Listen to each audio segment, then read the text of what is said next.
I do want to have the royalties discussion a little bit, the business model discussion around being in a marketplace, right? Being an exchange, being a marketplace that lives off of, again, going back to this, mainly royalties. So how do you look at this kind of like move to 0%, where all of the different exchanges are trying to attract users and therefore undercutting each other? I feel like and when I say we, I mean myself and the community members that I'm talking with all the time, don't have the same kind of outlook because we don't own an exchange, because we don't, have to, worry about those type of things that a co-founder of a larger exchange has to worry about. So I'm just interested in your take on the royalties discussion being your position. Yeah, that's a very important question. There is multiple things going on in the market, and like bottom ground, if we try to get to the first principles, the royalties is the continuous streaming of payment that is aimed to incentivize creator to create something long-term successful. So artists, they live off royalties. And the beginning of the platform, they asked us to implement that feature a lot. We implemented flexible royalties. You could set up your own royalties like 3%, 5%, 10%. The creator pack even made the NFT with the 100% royalties. So it was like literally didn't make sense to resale at all because all the proceedings went to him. It was like a social experiment of him. So I think it's a fundamental part. You need to incentivize person to do long-term good. So the royalties are there.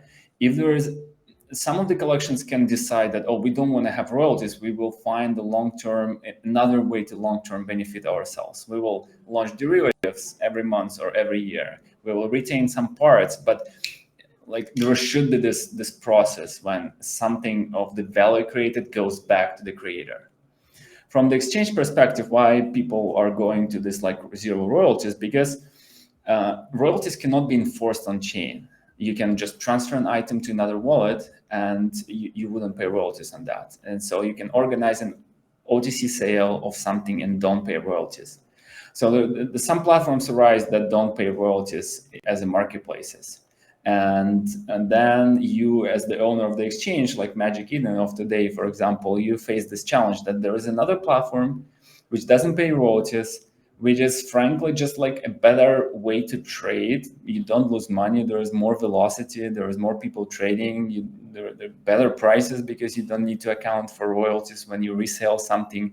And or AMM, like Uniswap, they don't do royalties as well. We don't have royalties for ERC20 tokens.